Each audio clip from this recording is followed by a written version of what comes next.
Terima kasih pemirsa, masih bersama kami di Liputan Metropolis. Satreskrim Polres Muara Enim menangkap 2 tersangka spesialis curanmor di 12 TKP.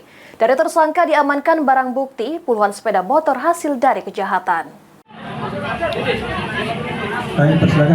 Satreskrim Polres Muara Enim menangkap 2 tersangka spesialis curanmor di 12 TKP. Dari tersangka diamankan barang bukti puluhan sepeda motor hasil dari kejahatan. Kasat Reskrim Polres Muara Enim AKP Yogi Sugama Hashim mengatakan, salah satu tersangka harus dilumpuhkan dengan timah panas polisi akibat mencoba melakukan perlawanan saat ditangkap. Modus yang dilakukan tersangka dalam melakukan aksi kejahatan dengan cara mendatangi rumah kosong atau kawasan sepi untuk mencari sepeda motor yang berada di depan rumah. Lalu menggunakan merusak bagian stang motor. Motor curian dijual ke daerah desa-desa atau kawasan Lubuk Mumpo.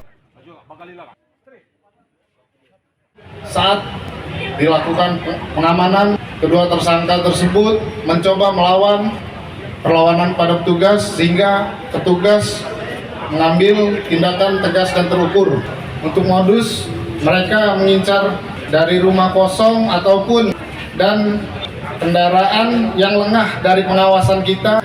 Mereka mendorong kendaraan tersebut dan merusak kontaknya. Dari menjual motor curian, kedua tersangka berhasil meraup keuntungan lebih dari 15 juta rupiah dalam beberapa minggu terakhir. Akibat aksi kejahatan, kedua tersangka yang merupakan residivis kambuhan ini dikenakan pasal 364 ayat 1, 3 dan 4 KUHP dengan ancaman pidana 7 tahun penjara. Mardiansyah, PAL TV.